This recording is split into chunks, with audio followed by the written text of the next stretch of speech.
বেশ কিছু চীনা হাঁস এবং বেলজিং হাঁস নিয়ে এসেছেন। তো আজকের বাজারে কয়টা হাঁস বেচছেন যদি একটু বলতেন। আজকের বাজারে একটাও বেশি নেই। একটাও বেচেন নাই, কারণটা কি যদি একটু বলতেন। ও রোদের কারণে কাস্টমার হয়নি, কাস্টমার আসে নাই। তাতে আজকের বাজারের দাম কেমন দিচ্ছেন মুরগি এবং হাঁসের? সীমিত, যে 50 টাকা 100 টাকা লাভ দিয়ে নেয়। কেজি দর বেচতেছেন না পিস হিসেবে বেচতেছেন? কেজি দর কেজি কত করে? আজকে কেজি নেই, কেজি না 500 টাকা বেশি। 500 টাকা। আর মুরগি? মুরগির কেজি 500 টাকা। আচ্ছা, হাঁস মুরগি সেম।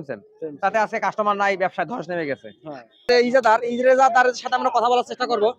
এই বাজারটা আপনি কত বছরের লিস্ট নিয়েছেন যদি একটু বলতেন। 1 বছরের জন্য। কারণটা কি? আমি তো জানি যে মিরেশ্বরের ঐতিহ্যবাহী এই করারহাট বাজার, এত কাস্টমার কম কেন, বিক্রেতা কম কেন? রোদের জন্য। এখন আমরা পরবর্তীতে কমিটিকে বলা হবে ছাউনির জন্য আর কি। আচ্ছা, ইনশাআল্লাহ হবে, রাস্তা হয়ে গেলে এটা পরবর্তীতে এটা কি ছাউনি কি না থাকার কারণে কি কাস্টমার কম না কেমন? এই কারণে।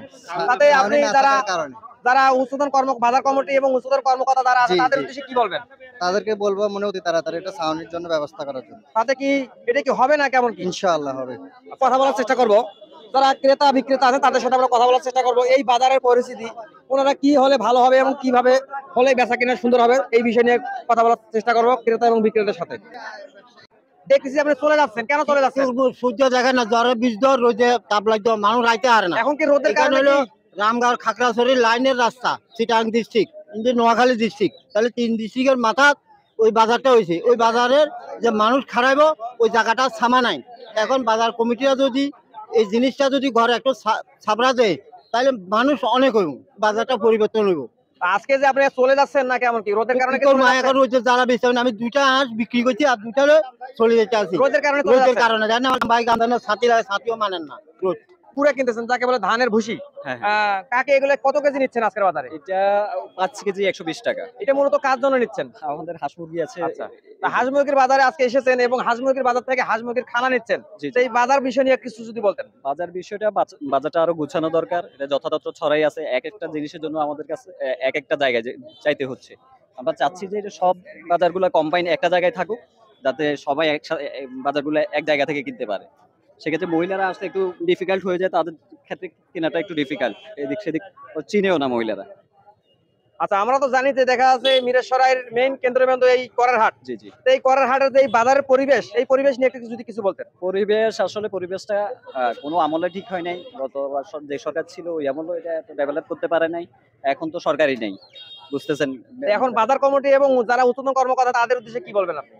আমার তাদের দৃষ্টি আকর্ষণ করতেছি যে বাজারগুলো ওই যে যথাযথ ছড়াই ছিটাই না রেখে এক জায়গায় করলে ওইটাই বেটার হয়। ঠিক আছে। মিরেশ্বরের পুরনো ব্যবসায়িক যাকে বলে কবুতর ব্যবসায়িক, বাইরে আমরা অনেক কষ্ট করি, রোদের জন্য বসতে পারি না, যেতে পারি না, অনেক কষ্ট। একটা কবুতর বিক্রি করি 10 টাকা ধরে নিয়ে যাওয়া, 20 টাকা ধরে নিয়ে যাওয়া, জোড়া 20 টাকা নেয়। হ্যাঁ, গন্ডি টাকায় 20 টাকা নিয়ে যাওয়া।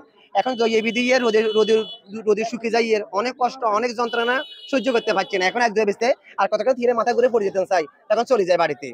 আজকে কয় জোড়া কবুতর নিয়ে আসছিলেন আর কয় জোড়া? 10 জোড়া কবুতর আনছি, 2 জোড়া কবুতর বেচছি আর 5 জোড়া কবুতর রাখে দিচ্ছি। এখন চলে যাচ্ছেন কেন? এখন চলে যাচ্ছি, রোদের জন্য থাকতে পারছি না। গাম নিচে টাকা পড়ে, অনেক কষ্ট, মাথা ঘুরে সহ্য করতে পারছি না। জীবন বাঁচলে আরেকদিন ব্যবসা করতে পারবেন। হ্যাঁ, এখন যদি ছাড়টা যদি দেয়, কমিটিটা যদি কিছু দেয়, তাহলে আমরা ব্যবসা করতে ভালো লাগবে, সুন্দর লাগবে।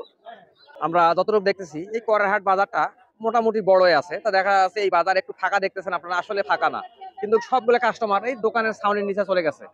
যদি বাজার কমিটি এবং উচ্চতন কর্মকর্তা যদি একটু এই করারহাট বাজারের দিকে একটু ফোকাস দিত, হয়তো এই বাজারটা এলোপাতাড়ি ভাবে না হয়ে দেখা যাচ্ছে সাজানো গোছানো হয়ে থাকলে দেখা যাচ্ছে বাজারের সৌন্দর্য হচ্ছে সাজানো গোছানো। তো সেটাই আপনারা একটু এই করারহাট বাজারের দিকে একটু সুদৃষ্টি দেওয়ার জন্য চেষ্টা করবেন। বিভিন্ন বাজারের পুরান ব্যবসায়িক আজকের বাজারে কতটুকু হাঁস মুরগি নিয়ে এসেছিলেন? 20-30টা নিয়েছি। এগুলো কি আজকের চীনা হাঁস এবং খেতি হাঁস দেখতেছি? কত করে এগুলা? 1100-1200 টাকা কিনছে, এগুলা 700 টাকা কিনে। আচ্ছা, কত করে বেচেছেন আজকে? বেচা 700-750 বাংলা হাঁস। তাতে কয়টা নিয়ে এসেছিলেন এবং কয়টা বিক্রি হয়েছে? হাঁস বিক্রি হয় না, মরক বিক্রি গেছে। কত করে বেচছেন? মরক কেজি 520 টাকা, 550 টাকা। আচ্ছা, তাতে যে দেখা যাচ্ছে এই যে বাজারের যে পরিবেশ এবং যারা অনেকে ফিরে যাচ্ছে, এই পরিবেশ, এই বৃষ্টি রোদ, এই কারণে মানুষ এখানে আসতে ইচ্ছুক না। বহুদিনের জন্য আমার 40 বছর এইভাবেই আছে এই বাজারটা। বর্তমান এখন ডিজিটাল যুগে আমরা বসবাস করতেছি, সেই অনুযায়ী আপনি কি বলবেন বাজার কমিটি এবং উদ্বোধন কর্মকর্তাদের আমার আহ্বান থাকবে এই বাজারটা সংস্কার করে একটা করার জন্য। যখন মানুষ 80 বছর ব্যবসা বাণিজ্য করতে পারে, গৃহস্থ হয়, যখন বইতে পারে মালগুলো নিরাপদে। এগুলো কি হাঁস দামাদামি করলেন? এগুলা বেলজিয়াম রানা হাঁস বলে। বেলজিয়াম রানা হাঁস। জি, এটা পাঁচটা, আপনার এই পাঁচটা হাঁস ওনাকে 200 টাকা লাভ দিছি, দে নাই। 200 টাকা লাভ, কত টাকা টোটাল পাঁচটা হাঁসে? 3500 টাকা। 3500 টাকা। জি, দে নাই। তাতে আপনি হাঁসগুলো নিয়ে কি খাওয়ার জন্য নেবেন না না পাওয়ার না, জন্য? আমি ব্যবসালা নিবো। আচ্ছা, আমিও ব্যবসা তাতে করি। এখান থেকে নিয়ে আরেকটু বেশি দামে জি জি, বেচবেন। আমিও ব্যবসায়ী। তাতে তো উনি দিল না, তাতে কি আপনার মনে লাভ আমার মনে কষ্ট। কষ্ট